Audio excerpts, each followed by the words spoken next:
Oke, shalom Bapak Ibu yang dikasihi Tuhan. Wih, ada suara shalom Bapak Ibu yang dikasihi Tuhan.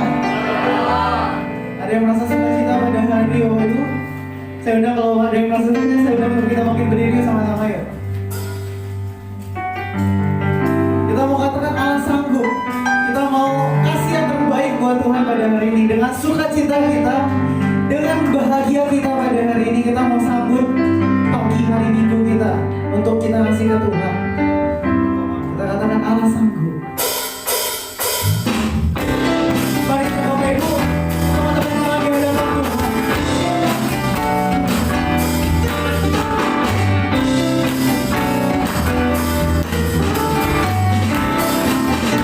Kita mau katakan apa yang kita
coba dong lihat kanan kirinya sambil katakan shalom, selamat hari Minggu. Shalom, selamat hari Minggu. Coba kasih senyuman termanisnya, senyuman tergantengnya. Oh, saya percaya walaupun kita semua pakai masker, saya percaya gantengnya kita, manisnya kita, cantiknya kita gak akan bisa ditutupi. Amin. Karena kita punya Tuhan Allah. Mari Bapak Ibu, kita mau masuk ke dalam hadirat Tuhan. Kita mau menyambut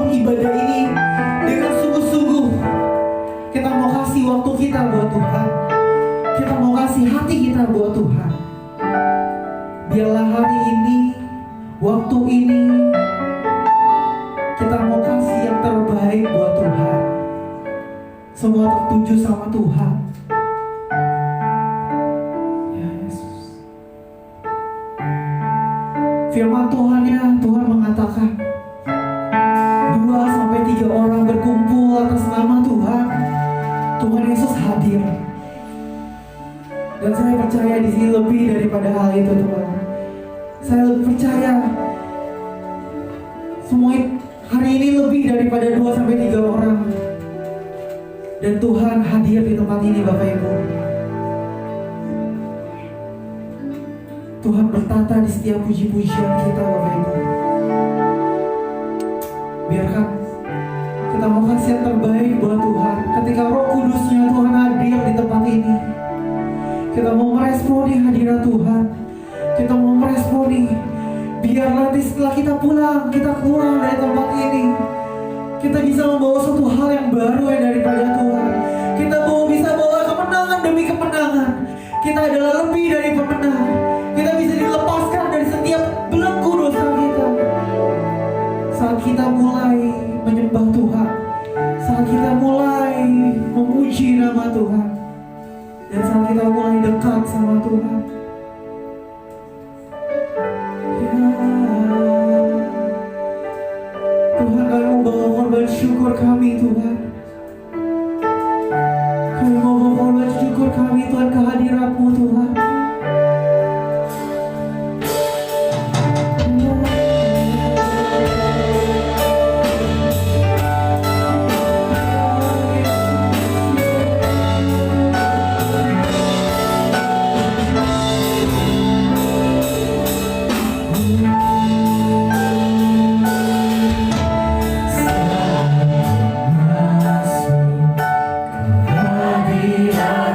Lebih sungguh-sungguh lagi sama Tuhan.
Setiap hidup kami, setiap langkah keseharian kami, semua karena kebaikan-Mu Tuhan, semua karena pertolongan-Mu Tuhan, kami ada sampai pada hari ini Tuhan. Oh, terima kasih Tuhan. Kami berkati ibadah ini dari awal pertengahan hingga akhirnya Tuhan. Biar nama-Mu yang kami permuliakan pada hari ini. Biar kami memuji nama-Mu Tuhan, bertepuk tangan demi nama-Mu Tuhan, bersuka cita demi nama-Mu Bapa. Jadi dalam nama-Mu Tuhan kami siap Tuhan buat memuji nama-Mu Tuhan. Siap jemaat yang siap buat memuji nama Tuhan katakan amin. Shalom. Wih, gak ada suaranya. Shalom. Sukacita pada hari ini. Amin. Coba kasih senyum terbaik dong. Saya mau melihat senyum-senyum yang terbaik yang keluar dari hati yang sukacita. Amin. Kita mau kasih satu pujian. Yesus kaulah sahabatku. Dia begitu dekat sama kita Bapak Ibu. Mari kita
siapkan hati kita sebagai hati tanah yang subur. Bila mana firman Tuhan dapat tertanam dalam hati kita, dapat berakar, amin.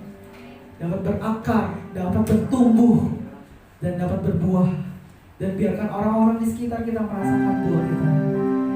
Yes. Dia sahabat kita, Bapak Ibu. Dia sahabat kita, dia dekat sama kita, dia Bapak kita, dia Raja kita. Dia dekat sama kita, Bapak Ibu.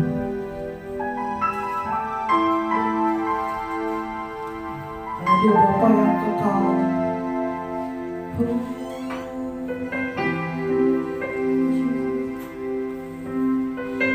Dia Bapak yang kekal.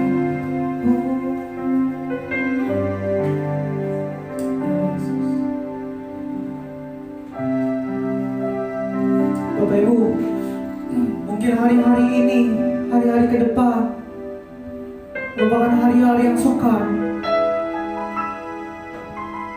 Kami percaya musim akan selalu berganti, Bapak Ibu. Musim akan selalu berganti. Saat Abraham di tengah masalah, saat Daniel di tengah masalah, saat Musa di tengah masalah, Tuhan gak ubahin masalahnya. Tuhan ubahin manusianya. Diubahin hati Abraham, diubahin hati Daniel, diubahin hati Musa. Ya, karena setiap musim selalu berganti. Tapi yang Tuhan mau ubahin setiap kita, Bapak Ibu, masing-masing setiap kita.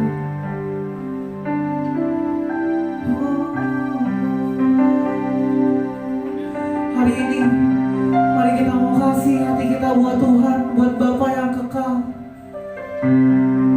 Sungguh-sungguh di dalam Tuhan.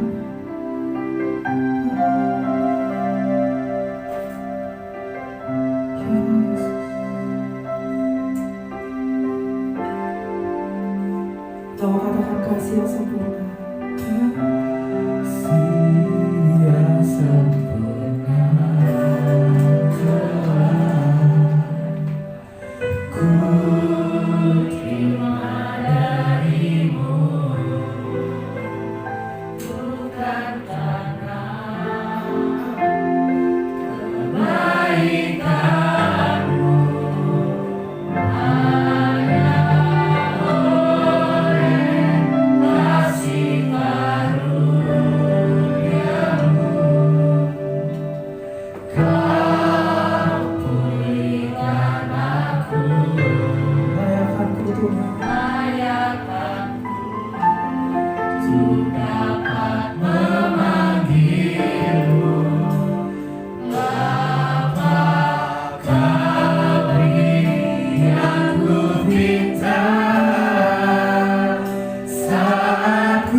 hadapan-Mu. Biarlah setiap pujian penyembahan kami senantiasa menjadi dupa yang harum di hadapan Tuhan. Terima kasih Bapa buat siang hari ini, waktu kesempatan yang Tuhan berikan kepada setiap kami, untuk kami rindu diberkati oleh kebenaran firman-Mu. Mari Roh Kudus hadir di tengah-tengah kami, mengurapi seluruh kami yang hadir, terlebih hamba-Mu yang tidak memiliki apa-apa ini Tuhan. Biarlah Roh Kudus sendiri yang mengurapi dengan pengurapan kuasa ilahi dari surga, mengalir sehingga dengan hikmat Roh Kudus firman-Mu yang akan kami pelajari bersama ini tidak kembali dengan sia-sia, tapi kebenaran firman Tuhan sungguh boleh menjadi berkat buat setiap kami Tuhan. Terima kasih Bapa, kami tidak izinkan campur tangan kuasa-kuasa kegelapan apapun bentuknya Tuhan, yang tidak mengganggu seluruh hidup kami, pikiran kami, bahkan yang tidak mencuri demi firman Tuhan yang akan disampaikan siang hari ini. Kami berdoa di dalam nama Yesus, kami patahkan kuasanya, kami harus keluar jauh-jauh dari tempat ini, dari hati kami. Biarlah Roh-Mu yang bekerja untuk mengurapi kami, yang bertahta di dalam setiap hati kami Tuhan. Terima kasih Bapa, terima kasih Tuhan Yesus, terima kasih Roh Kudus, nama-Mu kekal untuk selamanya. Di dalam nama Tuhan Yesus kami berdoa dan mengucap syukur. Haleluya, amin. Silakan duduk Bapak Ibu Saudara yang dikasihi oleh Tuhan.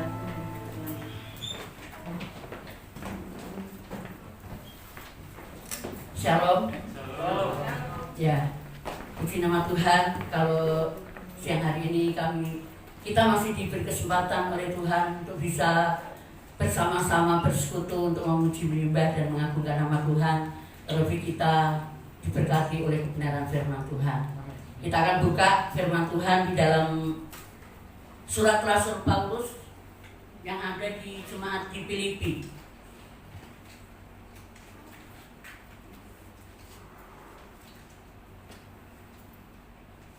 Filipi pasal yang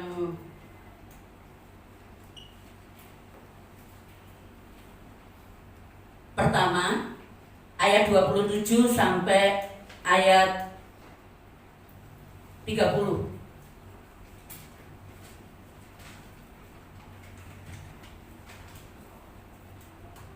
Filipi pasal yang pertama ayat 27 sampai 30. Kita akan baca bersama-sama. Karena ini cuma 3 ayat ya, yaitu nasihat supaya tetap berjuang. Kita sama-sama baca 1, 2, 3.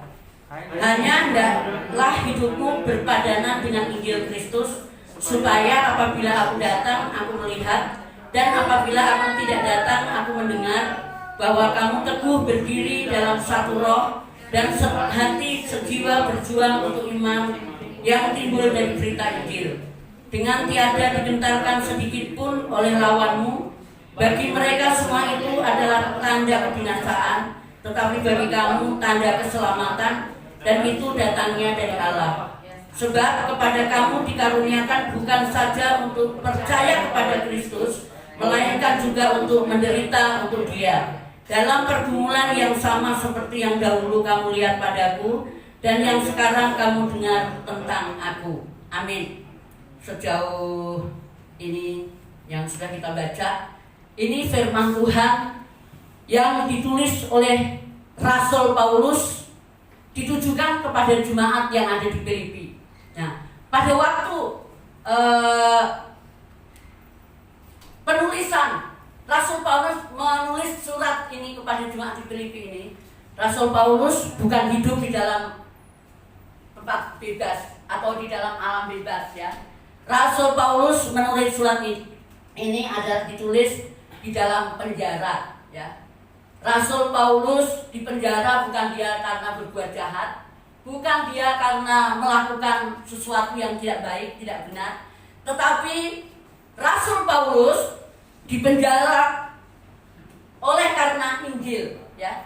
Oleh karena dia memberitakan Injil Kristus, inilah dia akhirnya di penjara. Nah, walaupun dia di dalam penjara, tetapi Paulus tidak henti-hentinya untuk selalu menasehati jemaat yang dulu hasil pelayanan Paulus ya. Jemaat Filipi ini adalah hasil pelayanan Paulus ya. Karena Paulus menasihatkan jemaat yang ada di Filipi. Karena waktu pelayanan Paulus di Filipi ini, dia yang paling menderita, ya. Di daerah Filipi inilah Paulus melayani itu penderitaannya lebih dari di jemaat-jemaat lain.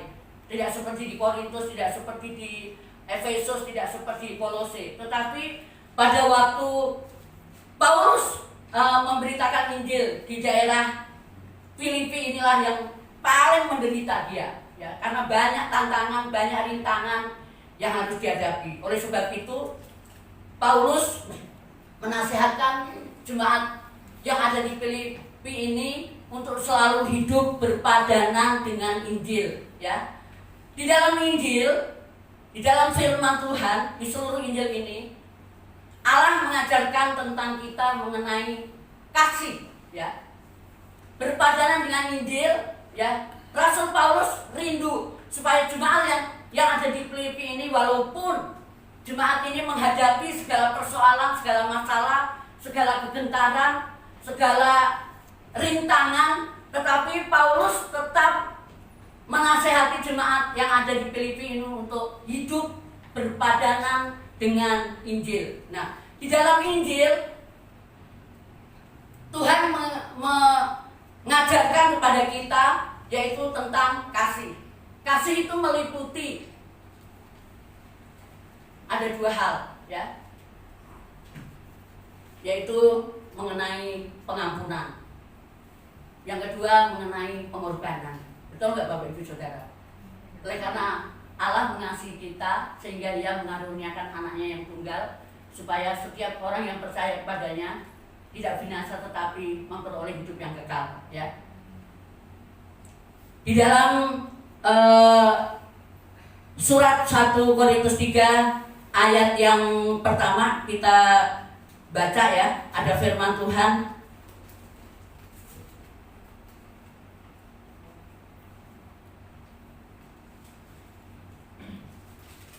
1 Korintus 13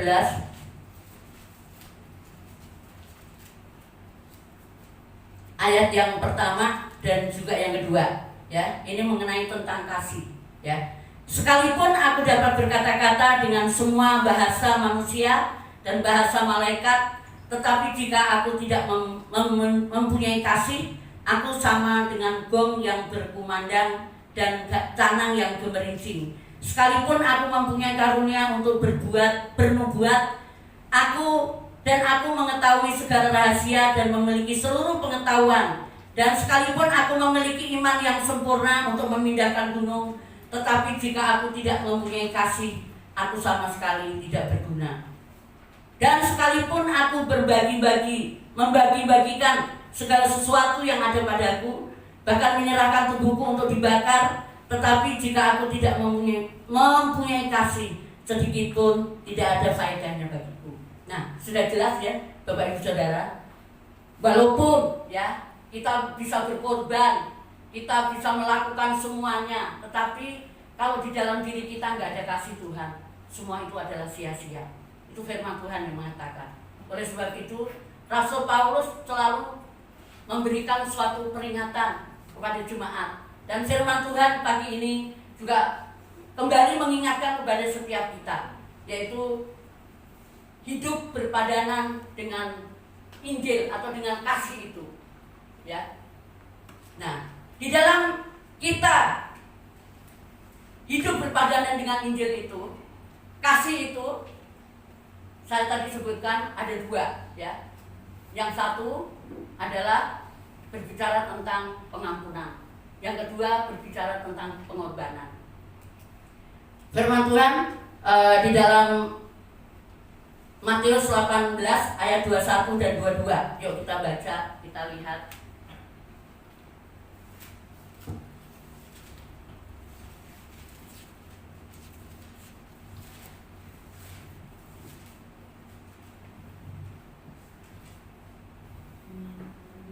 Matius 18 ayat yang ke-22.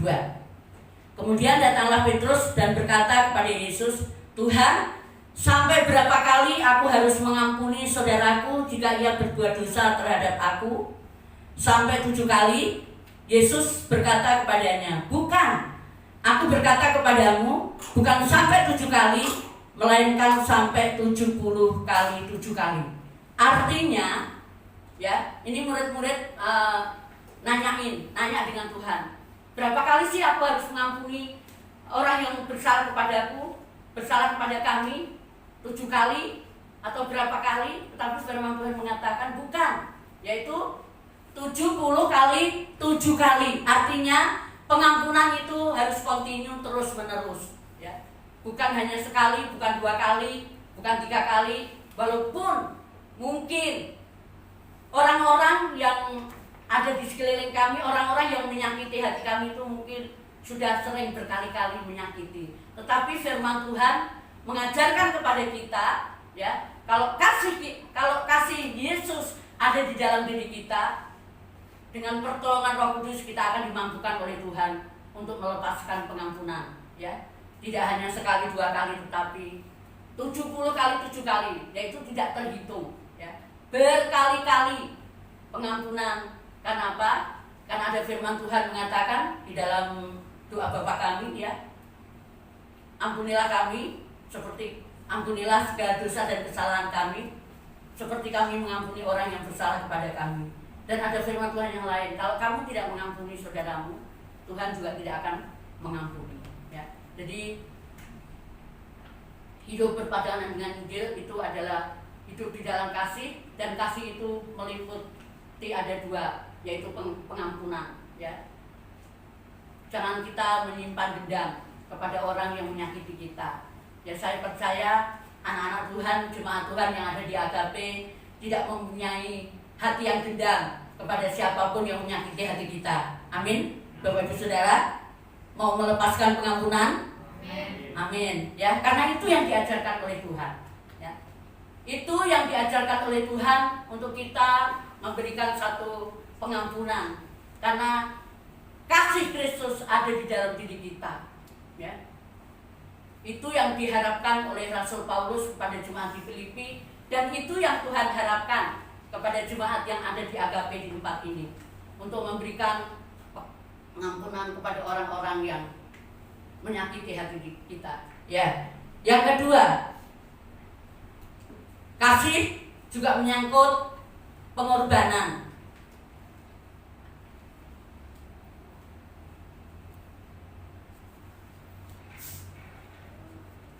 Karena Tuhan Yesus sudah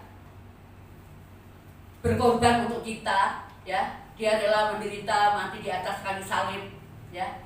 Itu semua juga oleh karena Tuhan mengasihi manusia, mengasihi kita semua, ya.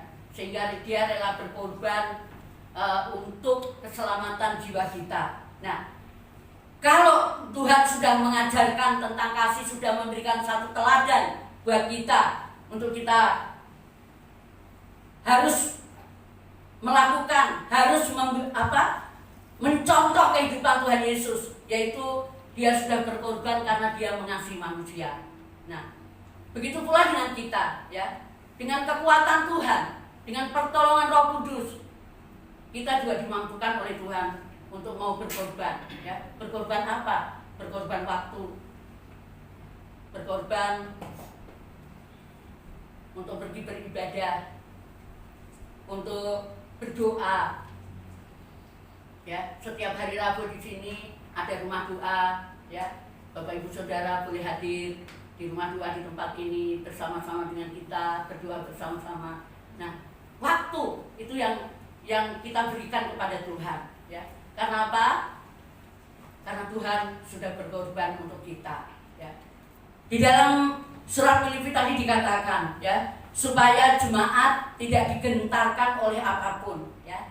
Jadi pengorbanan itu, saya percaya kita sebagai anak Tuhan sudah diajarkan oleh Tuhan, sudah dikasih teladan oleh Tuhan untuk kita berkorban, dan itu harus kita lakukan di dalam kehidupan kita sehari-hari, ya. Mungkin kalau orang tua bisa berkorban untuk anak-anak, ya. Orang tua bekerja keras, itu berkorban untuk masa depan anak-anak. Benar gak bapak-bapak yang sudah punya istri, punya anak, ya, berkorban untuk istri, berkorban untuk anak, ya. Nah, kita juga sama, ya, sama Tuhan, ya. Kita harus berkorban untuk Tuhan, ya, berkorban waktu, berkorban tenaga, berkorban mungkin juga uang juga, ya. Bukan berarti di agape kekurangan duit, bukan, ya. Di agape selalu diberkati Tuhan dengan berkat berlimpah-limpah. Amin. Sehingga tidak pernah kekurangan. Nah, tetapi pengorbanan itu, ya, meliputi semuanya, ya. Berkorban waktu, berkorban tenaga, berkorban uang, berkorban segalanya. Kenapa? Karena Tuhan sudah memberikan satu contoh, ya. Dia sudah berkorban untuk kita, sudah menyelamatkan kita, ya. Apa balasan kita kepada Tuhan? Ya, ya kita harus rela berkorban, ya, untuk Tuhan. Ya. Waktu untuk kita beribadah, mestinya hari Minggu kita jalan-jalan, pergi, apalagi kemarin hari libur, ya, banyak yang pergi jalan-jalan. Tetapi kita sebagai anak Tuhan, kita bersyukur masih diberikan waktu kesempatan untuk kita beribadah kepada Tuhan. Ya, itu adalah korban waktu untuk kita beribadah kepada Tuhan. Dan firman Tuhan katakan, di dalam persekutuan dengan Tuhan, jerih payahmu tidak akan pernah sia-sia, ya. Jadi di dalam kita beribadah kepada Tuhan, jerih payah kita tidak akan pernah sia-sia di hadapan Tuhan, ya. Tuhan memperhitungkan semuanya itu. Karena itu firman Tuhan yang mengatakan, bukan saya, ya. Kalau firman Tuhan yang berkata dan kita lakukan, pasti itu akan terjadi di dalam kehidupan kita.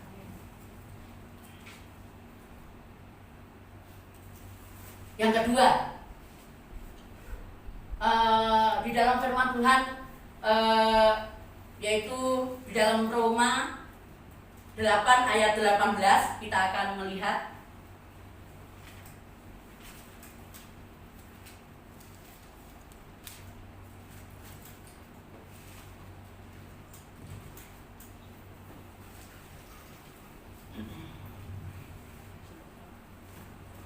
Ya, saya bacakan. Sebab aku yakin bahwa penderitaan zaman sekarang ini tidak dapat dibandingkan dengan kemuliaan yang dinyatakan kepada kita. Bapak Ibu Saudara yang dikasihi oleh Tuhan, Rasul Paulus mengatakan di dalam surat Filipi tadi, kita itu tidak hanya dikaruniai untuk percaya,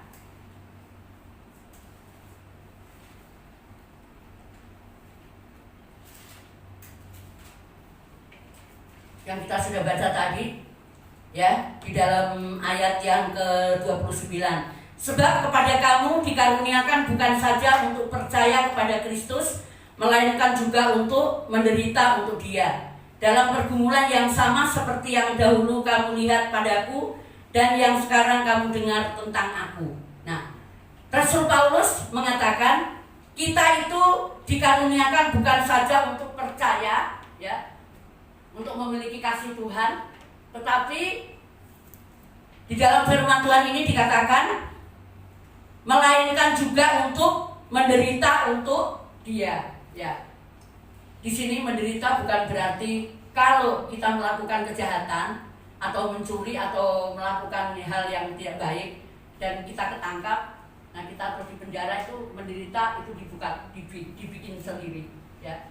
Atau kita mencuri, kita ketangkap, ya, itu penderitaan dibuat sendiri. Tetapi di sini dikatakan Rasul Paulus pada waktu pelayanan di Filipi ini, dia banyak mengalami penderitaan yang luar biasa, ya.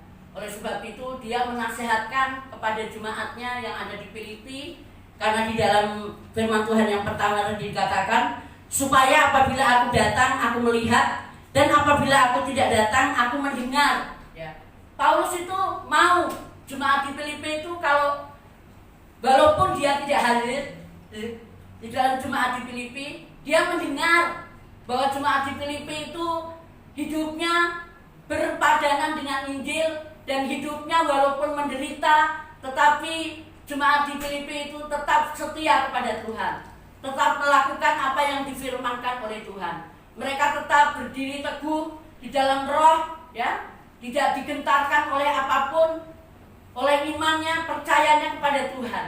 Itu yang diharapkan oleh Paulus. Nah, firman Tuhan pagi ini juga itu yang diharapkan Tuhan kepada kita semua yang ada di jemaat diagape di tempat ini. Ya. Kita walaupun mungkin ya kalau di sini nggak ada lah yang menderita diolok-olok orang atau menderita kalau di daerah-daerah itu banyak gereja-gereja yang dibakar, banyak orang-orang yang tidak boleh beribadah kepada Tuhan. Oleh sebab itu kita bersyukur di tempat ini ya. Di tempat ini lingkungannya sungguh luar biasa. Kita beribadah dengan leluasa, tidak ada yang mengganggu ya. Kalau di daerah-daerah banyak jemaat-jemaat yang mau ibadah aja susah ya, tidak boleh beribadah kepada Tuhan ya, dihalang-halangi. Itulah penderitaan ya yang mengiring kepada Tuhan yang dikatakan di dalam surat Filipi ini. Kita puji Tuhan walaupun di sini ya kita leluasa beribadah kepada Tuhan. Mari selagi ada waktu dan kesempatan yang diberikan Tuhan kepada kita, kita sediakan waktu untuk Tuhan, untuk beribadah kepada Tuhan. Kita sediakan waktu untuk Tuhan, kita bersekutu dengan Tuhan. Baik pada hari Minggu, baik pada hari Rabu, baik pada hari-hari tertentu. Untuk anak-anak yuk di tempat ini, hari Sabtu, ya kita pergunakan waktu itu dengan sebaik-baiknya. Ya, selagi di sini kita beribadah secara luar biasa, nggak ada yang menghalangi. Ya, tidak seperti teman-teman saudara-saudara kita yang ada di daerah-daerah, ada di Aceh, yang ada di Medan, ya. Tempo hari saya mendengar bahwa mereka tidak boleh beribadah kepada Tuhan. Gerejanya dibongkar, gerejanya dirusak. Nah, itulah penderitaan yang dimaksud di tempat ini. Saya percaya anak-anak Tuhan tidak pernah hidup menderita, ya. Kalau untuk makan, minum, pakai, Tuhan pasti limpahi berkat. Amin. Bapak Saudara. Karena kita punya Tuhan yang hidup, kita punya Tuhan yang luar biasa yang tidak pernah meninggalkan kita. Oleh sebab itu, mari kita lakukan apa yang Tuhan firmankan kepada kita, yaitu kita hidup berpadanan dengan Injil, hidup di dalam kasih. Ya, kalau kasih Tuhan ada di dalam diri kita, kita juga dimampukan oleh Tuhan untuk bisa memberikan. Saya tadi dikatakan kasih itu meliputi ada dua, ya. Yang pertama itu tentang pengampunan, yang kedua tentang pengorbanan, ya. Kita dimampukan untuk melepaskan pengampunan kepada orang-orang yang menyakiti hati kita, mungkin di lingkungan di mana kita tinggal, supaya apa? Kalau kasih kita tunjukkan kepada mereka, mereka juga melihat Tuhan ada di dalam diri kita, dan mereka juga bisa melihat tuh orang Kristen tuh ya kalau seperti itu. Jadi hidup kita itu jadi berkat dimanapun kita berada kalau ada di dalam kasih Tuhan. Kasih Tuhan ada di dalam diri kita. Ya, yang kedua tentang pengorbanan. Ya, Tuhan Yesus sudah memberikan satu contoh. Dia sudah mengorbankan dirinya untuk keselamatan jiwa kita. Ya, kita juga harus, kalau kasih Tuhan ada di dalam diri kita, ya, kita juga mau rela berkorban untuk Tuhan, ya, berkorban waktu yang sudah kami katakan tadi, berkorban tenaga, kalau yang pelayanan, berkorban uang, ya. Sebenarnya Tuhan sih nggak perlu uang, ya, tetapi di dalam pelayanan di gereja ini kita perlu biaya operasional untuk gereja ini. Mari nyatakan kasih kita kepada Tuhan lewat pengorbanan kita, ya. Dan kalau di dalam diri kita ada kasih, walaupun rintangan apapun yang kita hadapi, kita akan mampu melakukan semuanya itu. Yang di dalam ayat yang ke-28 dikatakan, dengan tiada digentarkan sedikit pun oleh lawanmu, bagi mereka semua itu adalah tanda kebinasaan, tetapi bagimu tanda keselamatan, dan itu datangnya daripada Allah, ya. Dan apabila aku datang, aku mendengar bahwa kamu teguh berdiri dalam satu roh dan sehati sejiwa berjuang untuk iman yang timbul berita Injil, ya. Rasul Paulus mengingatkan kepada jemaat di Filipi supaya berjuang, tidak hanya hidup di dalam kasih, tetapi berjuang untuk iman, tidak digentarkan oleh apapun, ya. Karena biasanya kalau orang nggak punya kasih, menghadapi pergumulan, menghadapi tantangan, menghadapi rintangan itu pasti dia sudah menyerah duluan. Sebelum berperang itu sudah kalah duluan. Tetapi firman Tuhan ini mengatakan supaya kita tetap berdiri teguh, berjuang untuk iman, karena iman kita itu jauh lebih tinggi nilainya daripada emas tua, kata firman Tuhan. Kita mau tahu, kita akan lihat di dalam 1 Petrus. 1 Petrus 1 ayat yang ke-7, saya akan membacakan. Maksud semuanya itu ialah untuk membuktikan kemurnian imanmu yang jauh lebih tinggi nilainya daripada emas yang fana, yang diuji kemurniannya dengan api. Ya, jadi iman kita itu jauh lebih tinggi, ya, daripada emas. Ya. Oleh sebab itu, mari kita sebagai anak-anak Tuhan, ya, Tuhan mengajarkan firman Tuhan pagi ini untuk kita tetap berjuang, berdiri teguh, berjuang untuk iman oleh berita Injil, ya. Kita jangan digentarkan oleh apapun yang kita hadapi, karena kita tahu ya Bapak Ibu Saudara, tadi WL mengatakan bahwa hari-hari ini, hari-hari yang akan datang, bahkan Pak Gembala sering berulang-ulang mengajarkan di tempat ini bahwa hari-hari yang akan datang itu kehidupan manusia di dunia ini tidak lebih baik, ya. Bahkan mungkin banyak persoalan, banyak rintangan, banyak tantangan, tapi kita percaya anak-anak Tuhan yang setia kepada Tuhan, hidupnya pasti dipelihara, dicukupi oleh Tuhan. Amin. Bapak Ibu Saudara, oleh sebab itu kita jangan gentar oleh apapun Tuhan, apapun juga, ya, oleh sekeliling apapun juga, berita-berita yang mungkin menakutkan.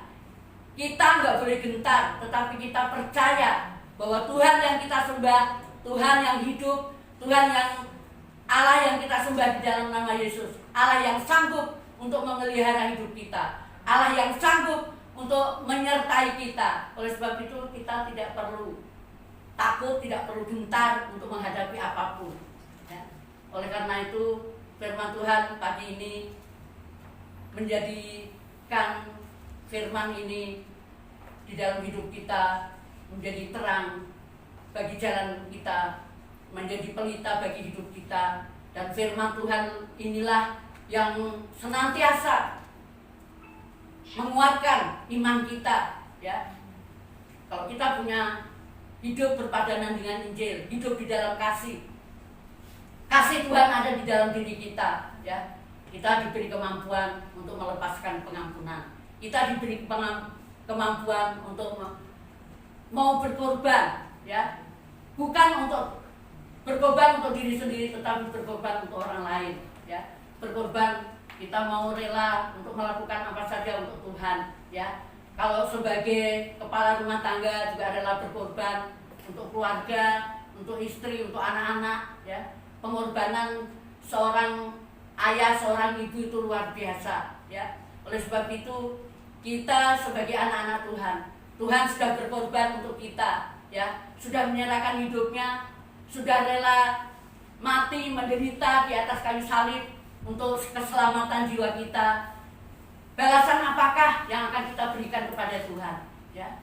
Selain kita mau mempersembahkan hidup kita untuk kita mau setia kepada Tuhan, kita berdoa, kita baca firman Tuhan, kita beribadah kepada Tuhan supaya apa? Iman kita semakin kuat, iman kita semakin tidak gentar oleh apapun yang ada di sekeliling kita. Nah, kita juga tidak hanya diselamatkan, tetapi kita juga diajarkan oleh Tuhan untuk ikut menderita, ya. Rasul Paulus walaupun dia menderita, banyak penderitaan yang dialami, ya. Dia masuk keluar penjara, dia dihina, dia diolok, tetapi Rasul Paulus tidak sedikit pun kendor di dalam melayani Tuhan, di dalam mengiring Tuhan, ya. Karena apa? Kasih Tuhan itu sudah ada di dalam diri kita. Saya percaya kalau kasih Tuhan ada di dalam diri kita, apapun, ya, olah-olahan orang apapun, penderitaan apapun yang kita alami, itu tidak menyurutkan hidup kita untuk kita tidak setia kepada Tuhan.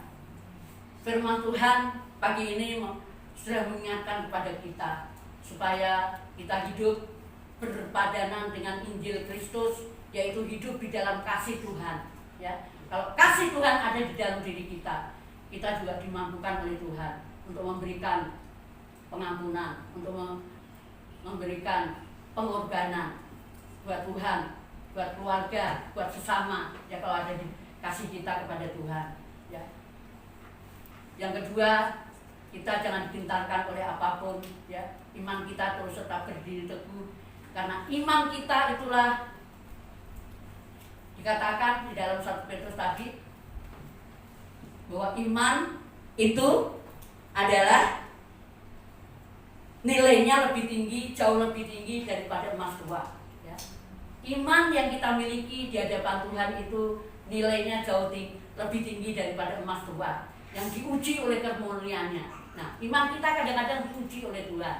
Apakah kita tetap memiliki iman yang teguh, atau kita menyerah dengan begitu saja? Tapi kami percaya kalau kita hidup sungguh-sungguh di dalam kebenaran firman Tuhan, iman kita nggak akan goyah walaupun di dalam menghadapi persoalan masalah penderitaan, karena Tuhan sudah memberikan satu teladan, satu contoh begitu luar biasa penderitaan Tuhan Yesus yang rela mati di kayu salib untuk menyelamatkan jiwa kita. Ya, jadi kita tidak hanya diselamatkan oleh Tuhan, dikaruniai keselamatan oleh Tuhan, tetapi kita juga diizinkan Tuhan untuk menderita bersama-sama dengan Kristus. Biarlah firman Tuhan ini boleh menjadi berkat buat kita semua, ya Bapak Ibu Saudara, karena kasih Tuhan luar biasa buat kita. Jadi kita ingat, apapun yang kita lakukan, apapun yang kita kerjakan, apapun yang kita persembahkan kepada Tuhan itu atas dasar kasih. Ya, karena firman Tuhan dalam 1 Korintus tadi dikatakan, ya, walaupun kita bisa melakukan segala sesuatu, kalau nggak ada kasih, semuanya itu adalah sia-sia. Dan di dalam 1 Korintus pasal 13 ayat yang 13 juga mengatakan,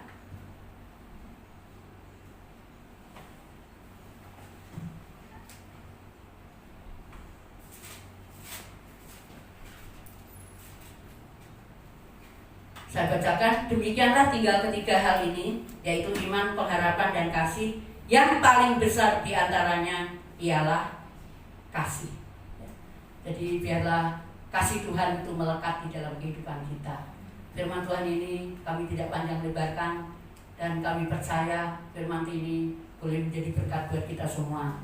Dan biarlah Roh Kudus yang akan menolong memampukan kita untuk kita hidup di dalam kasih Tuhan, sehingga kita mampu untuk memberikan pelepasan pengampunan, mampu kita berkorban, dan mampu untuk kita tetap berdiri teguh dalam iman, dan mampu kita untuk menghadapi semua penderitaan yang Tuhan izinkan suatu saat. Ya, mungkin saat ini belum menderita, tapi suatu saat nanti kalau Tuhan izinkan penderitaan itu datang dalam hidup kita, karena ada kasih, ya, kepada Tuhan, kita akan mampu untuk menghadapi semuanya itu.